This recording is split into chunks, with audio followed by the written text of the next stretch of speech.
Lição de número 138, vejamos isto, é o tema. É a primeira carta de Paulo aos Coríntios, capítulo 1, versículo 17. Porque o Cristo me ensinou, não para batizar. Olha só, porque o Cristo me enviou, porque o Cristo me enviou, não para batizar, mas para evangelizar. Não em sabedoria de palavras, para que a cruz do Cristo se não faça vã. Então vamos ler Emmanuel. Geralmente, quando encarnados, sentimos vaidoso prazer em atrair o maior número de pessoas para o nosso modo de crer. Somos invariavelmente bons pregadores e eminentemente sutis na criação de raciocínios que esmaguem os pontos de vista de quanto nos possam compreender no imediatismo da luta. No primeiro pequeno triunfo obtido, tornamo-nos operosos na consulta aos livros santos, não para adquirir mais vasta iluminação, e, sim, com o objetivo de pesquisar as letras humanas das divinas escrituras, buscando acentuar as afirmativas vulneráveis de nossos opositores. Se, católicos romanos, insistimos pela observância de nossos amigos, a frequência da missa e dos sacramentos materializados, se adeptos das igrejas reformadas, luteranas, evangélicas, exigimos o comparecimento geral ao culto externo. E se espiritistas, somos nós e os espiritualistas, buscamos multiplicar as sessões de intercâmbio com o plano invisível. Aí ele diz assim, semelhante esforço não deixa de ser louvável em algumas de suas características. Todavia, é imperioso recordar que o aprendiz do Evangelho, quando procura sinceramente compreender o Cristo, sente-se visceralmente renovado na conduta íntima. E é aí que está o teste maior da nossa religião. Se alguém me perguntar, Guto, qual é a religião? A melhor religião? Não existe. Melhor religião não existe. Todas são iguais. Qual é a religião que nos leva a Deus? Todas. Desde que você leva a religião a sério. Não, então, qual é a religião para mim? Qual é a melhor religião para mim? Aquela que você sente na víscera, assim, é na víscera que está dizendo assim, aquilo que até dói no teu corpo quando você percebe em você um defeito, uma má tendência, uma má inclinação e não trabalha nela. Então ela começa a te incomodar, ela te dói no corpo. Sabe quando você fala assim, meu Deus, eu não consigo mais ser um dia igual ao outro.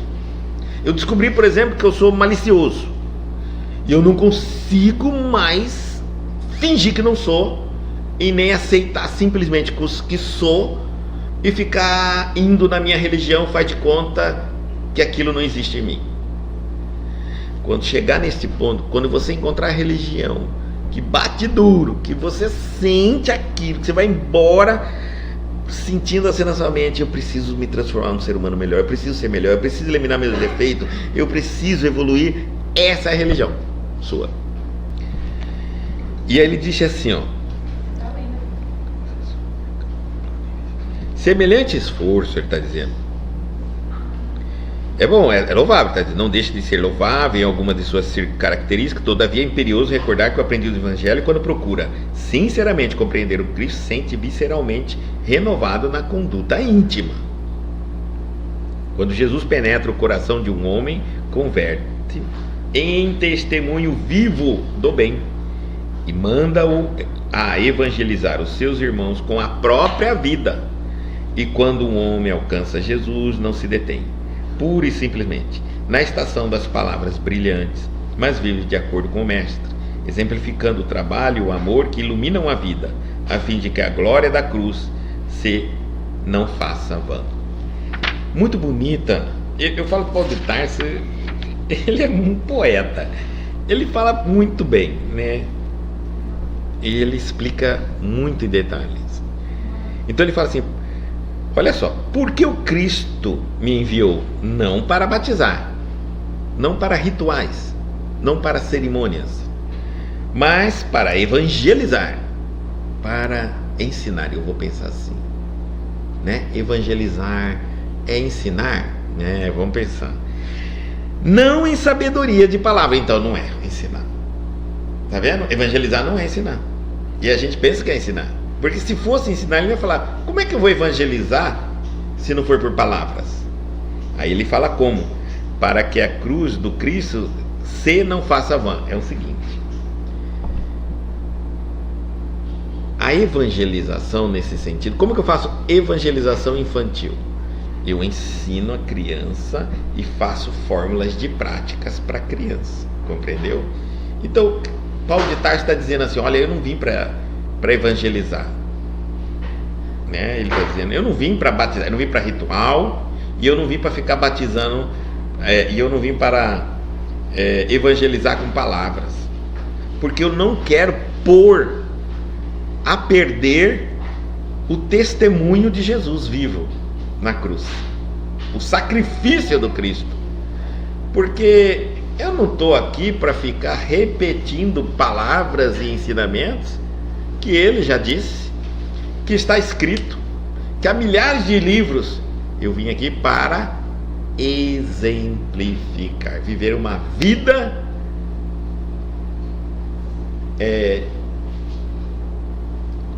de exemplo, uma vida de exemplo. Eu vim exemplificar. E olha aqui que ele vai dizer: geralmente, quando encarnarmos, sentimos vaidoso prazer em atrair o maior número de pessoas para o nosso modo de crer. É natural, né? Cada um de nós tem uma maneira, um ponto de vista. É natural que a gente tenta, às vezes, expressar o nosso ponto de vista, e adoramos encontrar pessoas que confirmam, né, que também pensam semelhante a nós. É muito gostoso, a gente se sente até acolhido. Somos, ele diz, invariavelmente bons pregadores. Todos nós somos, principalmente se temos interesse em alguma coisa. E eminentemente sutis na criação de raciocínios que esmaguem os pontos de vista de quanto não possam compreender de imediatismo da luta. E temos sim, quando podemos utilizar o nosso discurso para, às vezes, esmagar, e aí temos que tomar cuidado. Se de repente o meu ensinamento esmaga a compreensão de alguém, eu não estou sendo caridoso. Eu não posso ser impositivo, eu não posso oprimir, eu não posso esmagar em nome do que nós chamamos de ensinamento verdade. Eu não posso fazer isso nem quando em nome da sinceridade, né? Porque essa palavra até dói. Os casais sabem disso. Quando alguém chama um ou outro dentro de casa e fala: vem cá, vamos conversar. Hoje eu gostaria de ser sincero. Até outro fala: isso vai dar briga. Entendeu? Porque parece que a sinceridade é muitas vezes levado por nós o direito de ofender, magoar, chatear as pessoas. Ser sincero é dizer o que pensa, sem impor, sem se dar o direito de cobrar depois de dito, e sem esperar que aquele que nos ouve vai mudar. Ser sincero é uma prática do cristão a todos. Nunca vista-se da sinceridade para machucar, como também não devemos vestir da política para evitar, chamando assim, de machucar. Muita gente fala assim: não, eu prefiro ser meio político para não atingir, não machucar as pessoas. E eu sempre falo: não, a sinceridade não machuca. A sinceridade revela às pessoas o que você é, quem você pensa. É sobre você, não sobre os outros. A sinceridade maior é aquilo que você está querendo dizer: eu gosto tanto de você, eu considero tanto você, que eu não gostaria que você pensasse algo a meu respeito, ainda mais por falha minha de nunca ter lhe dito. Então, eu sou sincero com você. Quando eu digo eu gosto disso, eu não estou dizendo para ninguém gostar ou que ninguém concorde com isso. Eu estou dizendo apenas, gente, ouça, vocês querem me conhecer? Eu gosto. Simples. A Janete está falando aqui aquela ideia que a gente tem, né, de que não aceitar que o meu inimigo, o amigo do meu inimigo é meu inimigo, né? Nem sempre. É isso mesmo. Relacionamentos são pessoais. Eles não são transferíveis. É aquela ideia. Eu tenho 2 funcionários na empresa. Para um é o pior chefe que ele tem. Para outro é o cara mais humano que ele conheceu. Porque a relação do chefe com cada um é diferente.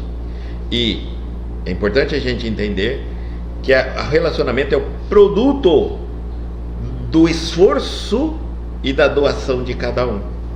Como nem sempre nós somos iguais uns aos outros, nem sempre doamos as mesmas coisas, então sempre esforçamos para assim ser igualmente. Então, uma pessoa má para mim pode ser uma pessoa muito boa para outra. Daí porque nós temos, agora também, calma lá, pode ser muito boa para outra. Daí porque nós temos conhecemos a história da máfia. Eles iam na igreja, o poderoso chefão, enquanto até chorava, recebia a hóstia especial para ele, né? E se você mexesse com algum familiar dele, meu Deus do céu. Mas fora o dele, ninguém mais era humano. Metralhava, matava, mutilava, perseguia, compreenderam? E aí alguém diz assim, esse homem é o demônio. Se você perguntar para os filhos, para a esposa, para o neto, é um excelente pai, é um excelente avô, é um excelente companheiro, presente, protetor, dava tudo o que eles queriam, e não deixava nem eles beberem, né? Quando a gente vê aquele outro traficante lá, que os filhos dele era proibido usar droga. Então, eram dentro da família dele tudo, mas o resto do mundo não valia nada. Então nós temos que tomar cuidado, são relações diferentes, pesos diferentes. É uma forma aqui que nós estamos colocando bem drástica de mostrar para nós que cada relacionamento tem sua história, tem sua maturidade, tem os seus porquês. E aí então ele diz, continuando a leitura, que todos nós somos invariavelmente bons pregadores e eminentes, sutis na criação de raciocínio que esmagam os pontos de vista, já falamos, não podemos ofender, machucar, magoar as pessoas. Continuando, no primeiro pequeno triunfo obtido, quem começa então a ensinar, quem começa a ajudar as pessoas, tornamos-nos operosos na consulta aos livros santos. Aí nós vamos para a Bíblia. Muitas vezes eu nunca li aquilo, nunca me interessei por nada daquilo, mas de repente eu começo a achar que, olha, até que eu tenho um dom com isso, de ensinar, de falar, de ajudar as pessoas, então dali em diante eu corro para a Bíblia, vou buscar os livros santos, e aí alguém pensa, nossa, fulano está se tornando religioso. Aí ele está falando assim, não para adquirir mais vasta iluminação. Compreender a palavra? Muitas vezes você vai ver uma pessoa estudiosa do Evangelho, uma autoridade da história cristã, mas não é para se iluminar, é apenas para se preparar para ensinar. Não provoca nele reforma íntima, não se sente chamado por aquilo, mas sabe que aqueles ensinamentos lhe dão uma visibilidade. E aí vem o ego. Ser visível, ser famoso, ser respeitável pela sociedade não significa que eu sou um bom homem. Ser conhecedor profundo das Escrituras não significa ser um bom homem. E esse é o grande problema nosso. Então ele diz, e sim, com o objetivo de pesquisar as letras humanas, escrita das divinas escrituras, o que escreveram. Fica inclusive só nas letras. Buscando, aí tem mais um item que ele cita aqui, buscando acentuar as afirmativas vulneráveis de nossos opositores. Muitas vezes eu vou ali, estudo aquilo ali para combater os opositores. Não tem nada de iluminação. Aí ele coloca, se católicos romanos, ele está citando um exemplo, insistimos pela observância de nossos amigos a frequência da missa e dos sacramentos materializados. Então, se eu sou católico romano, eu estou ali na igreja, tem 40, 50 anos indo na igreja, mas a única coisa que eu observei é se eu estou chegando no horário da missa, se eu não falto a missa e se eu estou praticando todos os sacramentos necessários da minha religião. Esqueci de fazer reforma íntima, passei uma vida, morri. Quando eu chego do outro lado, eu encontro comigo mesmo e diz assim, mas eu não mudei nada. Eu nunca faltei uma missa, eu nunca deixei de fazer todos os rituais e tal. Com isso eu fiquei 60 anos. Mas o que me afligia, me aflige, o que me atormentava, me atormenta, o que me amedrontava, me amedronta, as minhas inseguranças continuam. O meu aprendizado em Jesus também ficou parado, porque só ir na missa eu não consegui entender em profundidade, eu nunca estudei a Bíblia, eu não abri todos os livros, eu não fiz um estudo aprofundado, eu não fiz uma leitura aprofundada. Só a missa não dá. Aí as minhas mágoas continuam comigo, aquilo que me magoou, que me frustrou, que me deixou nervoso. Enfim, eu não fiz reforma íntima nenhuma. No melhor, eu morri como eu nasci. Não mudei nada. E no pior é que no meio da vida, muito sofrimento, muita dificuldade, me abateram cada vez mais, eu morri bem pior do que quando eu nasci. Aí ele diz agora, vai para as igrejas reformadas. Exigimos o comparecimento geral ao culto externo. E aí, quando o irmão falta, liga, você faltou, chamado, todo mundo, não. Mas não existe. Ali ainda existe um pouco mais de estudo bíblico, mas esquecemos de novo da reforma íntima. Decoramos versículos, capítulos, nome de livros, mas não sabemos falar nem de nós mesmos, nossos defeitos, nossas má tendências e nossos pontos fracos. E se espiritistas, que somos nós, os espiritualistas, buscamos multiplicar as sessões de intercâmbio com o plano espiritual, e aí nós vamos ver muitos centros espírita, e hoje é uma briga aí no movimento espírita, né, uma confusão, não pode existir centro espírita sem comunicação com os espíritas, outros defendem sim, outros defendem não, aí dá uma bagunça. Bom, muitos vão com aquela sede que precisamos intercâmbio com o mundo espiritual, e aí a pergunta que a gente sempre faz com muita cautela, né? Reinaldo, quando eu falo Reinaldo, conversando com ele, eu falo assim, a gente vê um movimento enorme, inclusive incentivando as pessoas a fazerem a incorporação, fazerem a prática mediúnica em casa, porque segundo Allan Kardec, e é verdade, ele recomendava treinar psicografia em casa.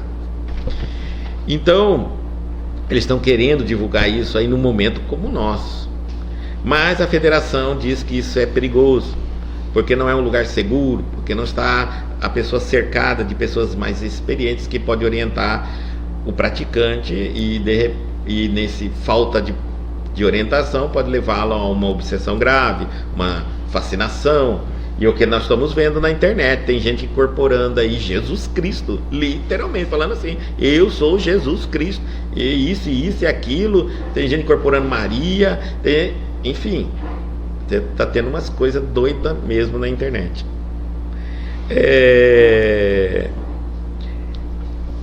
E aí, como é que nós ficamos nisso aí? Então, Reinaldo diz assim, se hoje o mundo espiritual emudecesse, não houvesse mais comunicação nenhuma no planeta Terra, tem tantos livros da doutrina espírita já escritos e diversos escritores e médios, pois só Chico Xavier são mais de 450. Divaldo Franco já atingiu antes os 400 lá. Olha, gente, chutando 10 mil. 10 mil. Se você acabar de. Provavelmente, eu, pelo menos na minha idade, se começasse a ler todos eles, eu morreria antes de terminar de lê-los. Isso sem conversar com nenhum espírito. Olha só, direto. Então ele diz: por que ainda mais essa preocupação de tentar ficar em contato com espíritos? Como se algo fosse surgir de novidade, além de tudo aquilo que já está escrito. E que, toda vez que a gente pega um livro espírita, a gente lê e fala: meu Deus, eu não sabia disso. Então, já tem um monte de novidade escrita. Porque nós queremos mais novidades espíritas. Então, tecnicamente, ele está falando para os espiritistas. Essa coisa de dizer que necessitamos muito de intercâmbio, de fenômeno, calma lá, né? Já tem muita coisa aí. E que, mais uma vez, tanto a espírita como as igrejas reformadas, como aqui está falando os católicos romanos, se ficarmos nessa busca exterior, o espírita, para contato com os espíritos, vai passar a vida inteira recebendo carta de espírito, vai morrer e vai falar assim: mas eu não aprendi nada, eu nunca estudei a Bíblia, eu nunca fiz reforma íntima, do jeito que eu entrei naquele centro espírita, 60 anos depois eu desencarnei e estou igualzinho. Eu brigava em casa quando eu chegava, brigava antes de sair, não conversava com nenhum vizinho, era de mal com todo mundo, quem me magoava não perdoava, os medos eu ainda tenho comigo, a raiva ainda tenho comigo, as frustrações ainda tenho comigo, então a minha vida foi em vão. E é mesmo, foi em vão, porque não é a religião que te dá evolução, é como você utiliza a religião na sua vida que te evolui. E ele diz assim, continuando: semelhante esforço não deixa de ser louvável. É louvável nós começarmos a ter pelo menos disciplina, né? Disciplina religiosa. Eu tô lá na missa, eu tô lá no culto, eu tô lá fazendo os intercâmbios, né, espirituais. Parece que eu tenho uma disciplina louvável em algumas de suas características. Uma delas é a disciplina. Bom, pelo menos você está com um ponto positivo. Disciplina você tem. Agora vamos lá. Todavia, é imperioso recordar que o aprendido do Evangelho, quando procura sinceramente compreender o Cristo, sente-se visceralmente renovado na conduta íntima. Se o estudo ou aprendizado, seja qual for a religião que você esteja, não toca em você uma reflexão de si profunda, uma necessidade de mudar, de ser melhor, uma vontade de, quando partir daqui, ir para algum lugar melhor de onde você veio antes de encarnar, não tem sentido nenhuma religião. Não teria sentido. Qualquer que seja a religião, ela tem um único propósito: reforma íntima. Se tem conhecimento, se ela é cristã, budista,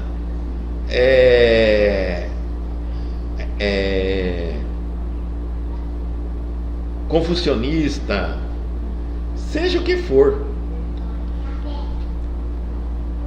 o nome é a bandeira. A verdade é verdade. Se é verdade, onde quer que seja dita, continua a verdade.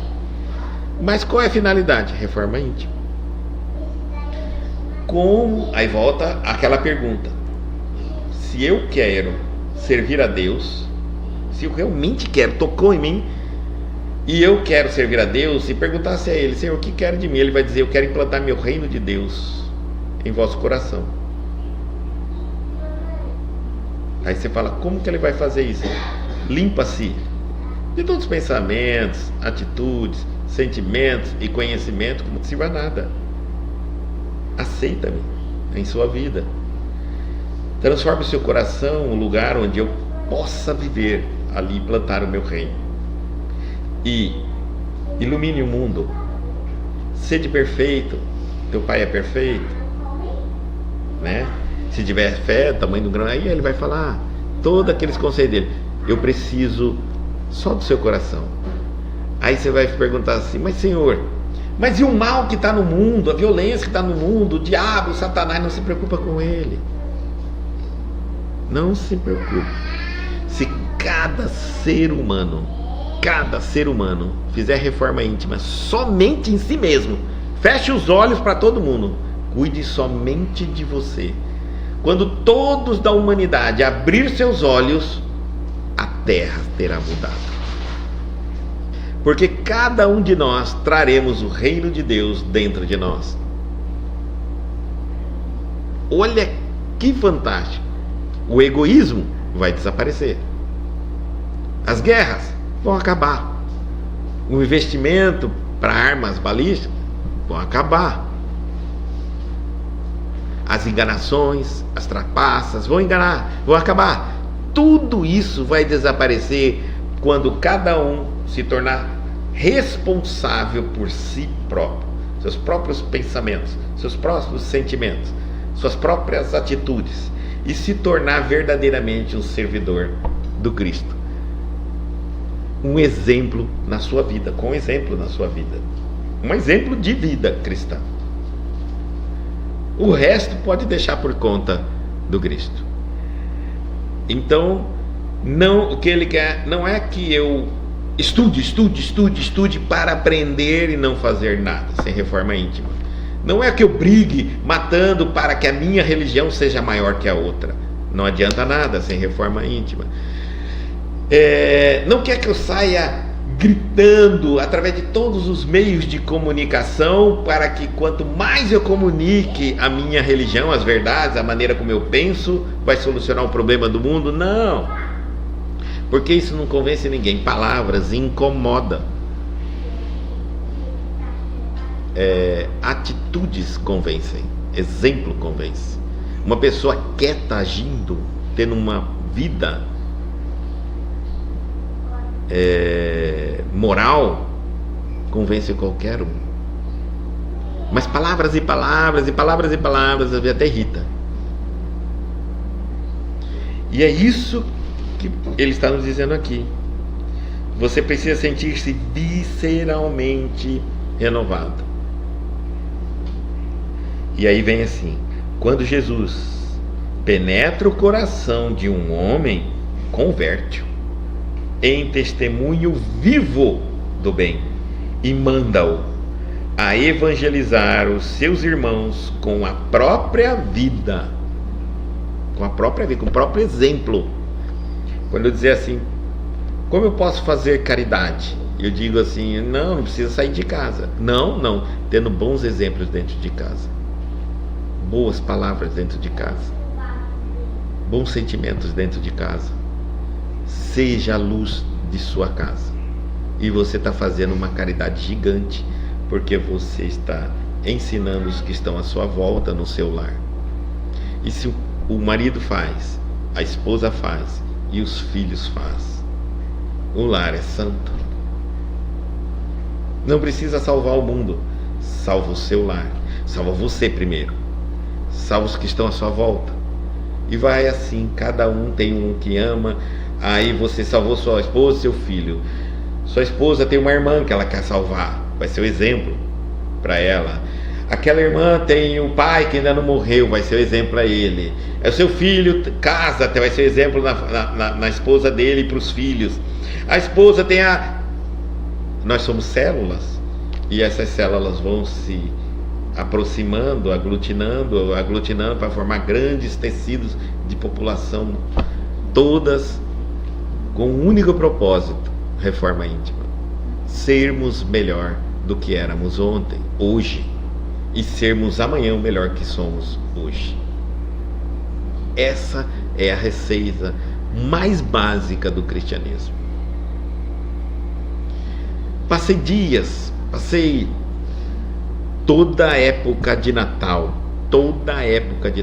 o chamado dos benfeitores é: sentem, reflitam sobre o que vocês fizeram do Natal passado até hoje, no Natal.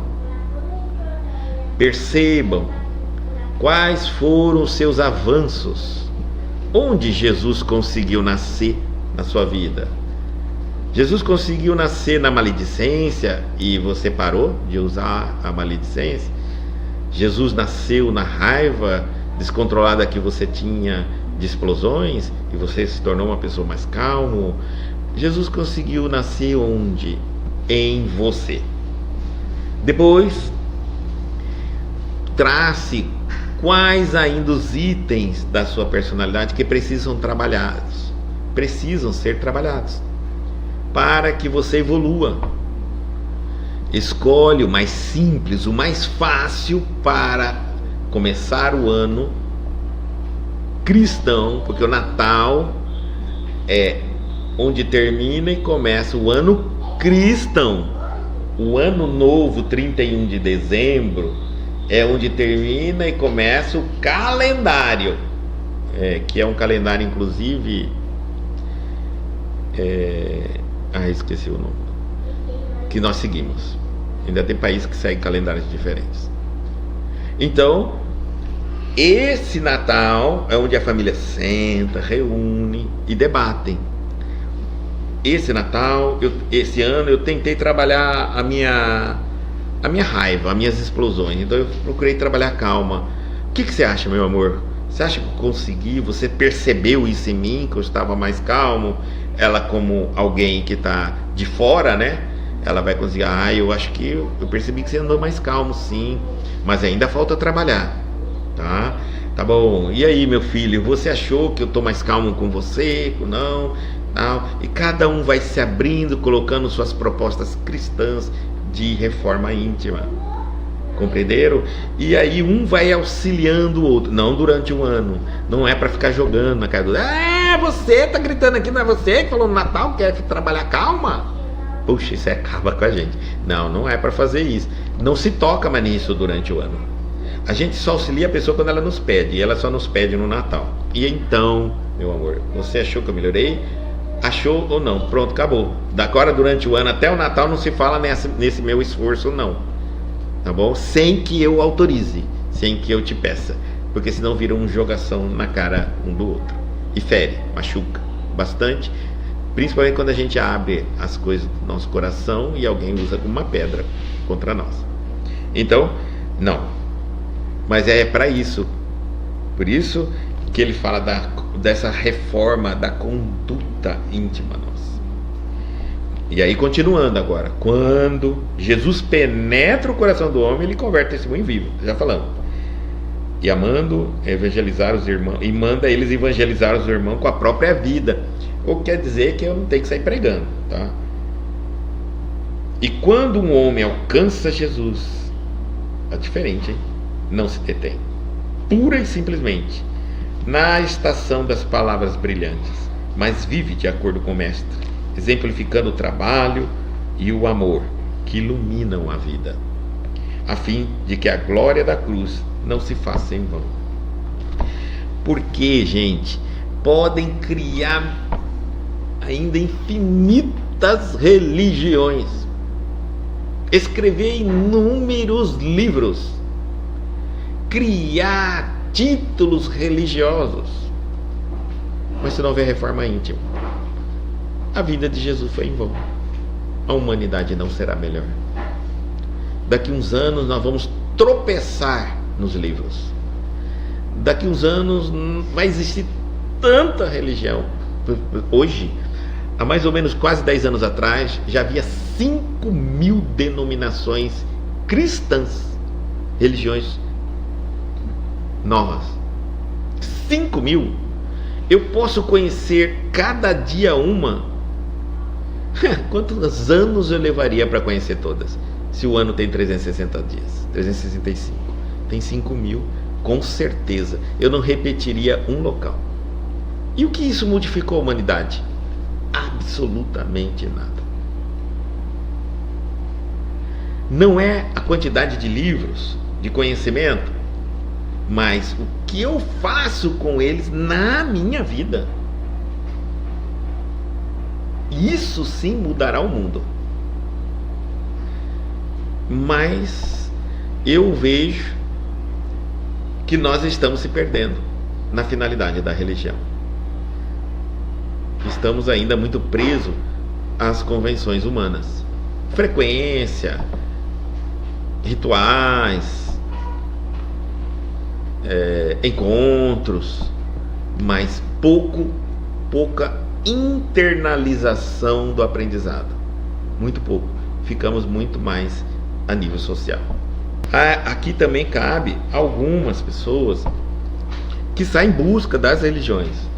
E aí uma hora é evangélico, uma hora é católico, uma hora é espírita, uma hora é candomblé, uma hora vai andando.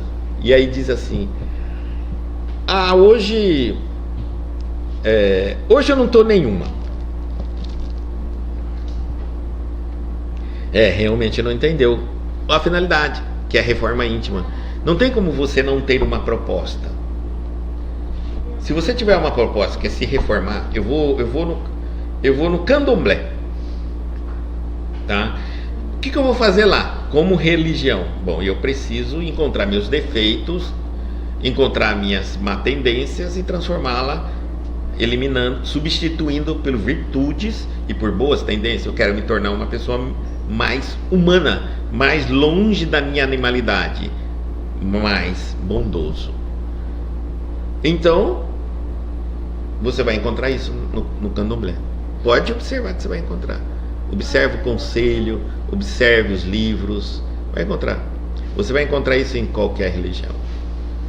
Mas quando estamos em busca de autorizações de fazer algo ou não fazer algo, e aí nós vamos em busca.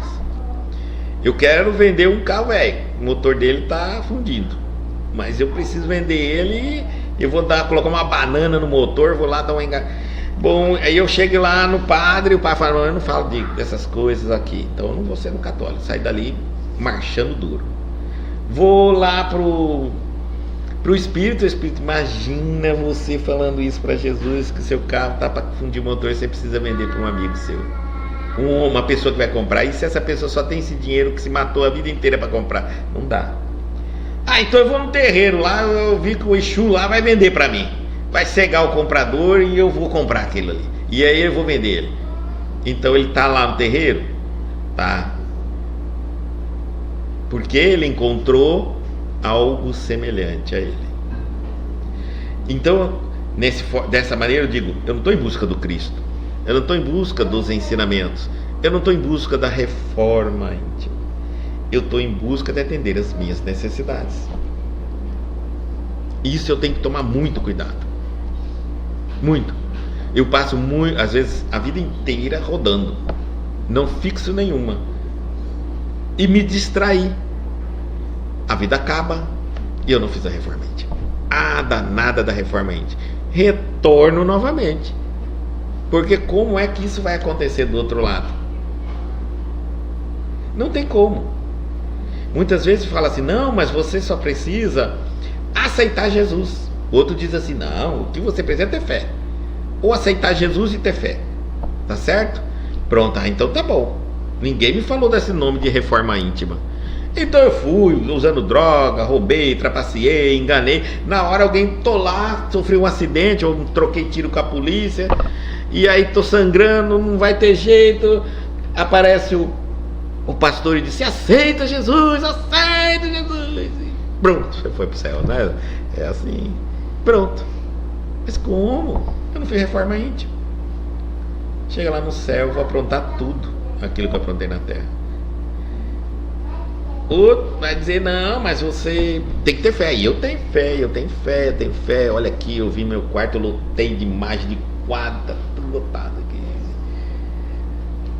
E eu tenho um irmão que ele pegou o apartamento, transformou praticamente. Quando você entrava na sala, parecia que você estava naquele centro de terreiro, assim. Era tudo imagem, plantas de tudo, daqueles negócios de comigo de pó, de Spa de São Jorge, não sei o que. Era assim, literalmente mesmo. Ele achava que seria uma barreira contra o mal. O Espiritismo não acredita nada disso, porque essas crenças ela tem valores para os espíritos que acreditam nela. Os espíritos que não acreditam nela, que não tem valor. Se você orar uma oração de Pai Nosso a um espírito que não acredita no Pai Nosso, ainda mais emitido pela pessoa que ele está conhecendo muito bem quem é, ele termina para você, porque provavelmente ele também sabe o Pai Nosso. A prática da maldade dele não é ignorância, não é uma ignorância das coisas bíblicas, é uma ignorância sobre o seu próprio sentimento, sobre o seu. Ele é sabe quem são os espíritos maus? São os espíritos que não sabem que existe reforma íntima. Se nós não soubermos o que é isso, daqui a pouco eu estou na fila dos maus. Se alguém pisar no meu pé doído, me acotovelar, tomar algo injusto, me humilhar, de repente eu saio de um caminho reto de amor e fé a Jesus e me transformo num obsessor, contumaz mesmo. Por quê? E eu vou dizer bem assim, eu não consigo perdoar, eu não consigo caminhar. Por que eu não consigo? Porque ninguém me falou que para eu fazer isso eu tenho que fazer reforma íntima. Só reforma íntima faz você retornar ao ponto em que você estava antes. E por que você se desviou? Porque você não tinha reforma íntima. Você tinha um monte de disciplina que você seguia e acreditava que aquilo te protegia. Quando não protegeu, você se revoltou. Afinal de contas, põe uma disciplina na sua vida e qualquer religião você vai ver que é duro de seguir. E quantas coisas você tem que renunciar, festa, aniversário, viagem, tudo, porque você fala, eu não posso, fulano, hoje é aniversário de Beltrano, vamos lá, eu não posso, tem que ir na minha religião, tem um culto, para ir lá naquele dia eu não posso, né? Jesus vai me cobrar, e eu fui, e de repente visitou a doença no meu lar, o acidente de uma filha, o meu, pronto, desequilibrei. Eu vou dizer bem assim, eu fiz tudo que eu pude como cristão, e olha o que Deus reservou para mim. Não teve reforma íntima. Verdadeiramente ele fez tudo que é ritual humano, mas não fez a principal proposta do Cristo, reforma íntima. Não fez. Muitas vezes nós estamos vendo pessoas conhecedoras da religião fazendo maldades. A gente vai ver, por exemplo, Pai de Santos fazendo magias, médiuns fazendo magias, religiosos, evangélicos, católicos fazendo maldição. Você vai ver, eu não faço nada não, mas Deus vai castigar, maldição. E às vezes até maldição de pai para filho, marido para esposa, esposa para marido. Porque a gente fala assim que a gente é perfeito. Não, tá tudo tranquilo, mas Deus vai castigar. Quer dizer, ainda manda Deus fazer as coisas erradas em nosso nome. Nós temos que tomar um cuidado com a falta da reforma íntima. Por que eu estou sentindo essa energia aqui dentro de mim? Hoje nós estamos aprendendo a educar as crianças. Quando elas têm raiva, fica nervosa, ao invés de você dizer assim, por que você está sentindo? Não, por que você está assim ou sentindo isso? Eu digo assim, o que você está sentindo agora? Estou nervoso. Você está nervoso? Eu não pergunto por quê, porque o porquê não importa. Não tem nada aqui fora que te faça isso. Você está nervoso, é um problema seu, é uma emoção que você precisa controlar dentro de você. Não busque motivos aqui fora. Filho, não busque. Você vai encontrar um monte, mas procure eliminar, controlar, modificar isso dentro de você. Se você está sentindo nervoso, você é uma pessoa nervosa. Se isso está te incomodando, procure saber o que está aí dentro de você. Trabalha essa emoção. Então, uma criança não vai dar de fazer reflexão, meditação e tudo mais, óbvio. Então você fala assim, vamos ajudar você? Vamos. Não vamos falar do porquê. Vamos brincar? Vamos fazer uma piada? Eu estou te ensinando, meu filho, métodos para você substituir pela emoção que você subitamente foi tomada e não gosta dela. Eu vou, por enquanto, agora, eu vou fazer isso. Lá na frente, quando você tiver mais condições, nós vamos abordar o porquê você sente isso. Não aqui fora, os motivos dentro de você. Aqui o mundo a gente não muda, as pessoas a gente não transforma, a gente muda a nossa maneira de ver os fatos. E assim vai indo gradativamente, para que ele cresça sem ser aquelas pessoas que vivem jogando a culpa nos outros de tudo que sentem na vida. E inclusive, esses outros a gente diz, inclusive em Deus. Porque tem muita gente dizendo assim, sabe por que você está assim? Porque você cometeu um pecado e Deus está te castigando. Olha, a culpa é Deus. Aí a pessoa fala assim, então eu vou parar de cometer um pecado. Mas o pastor me ensinou também que se eu for bom, o diabo me persegue. Agora nós estamos no meio do caminho. De um lado, Deus punindo por você fazer errado. Se você fizer certo, o diabo te tenta para você fazer errado. Os dois são coisas pesadas. Nós somos pequenos perto deles. Então, comece a transformação moral. Transforme-se.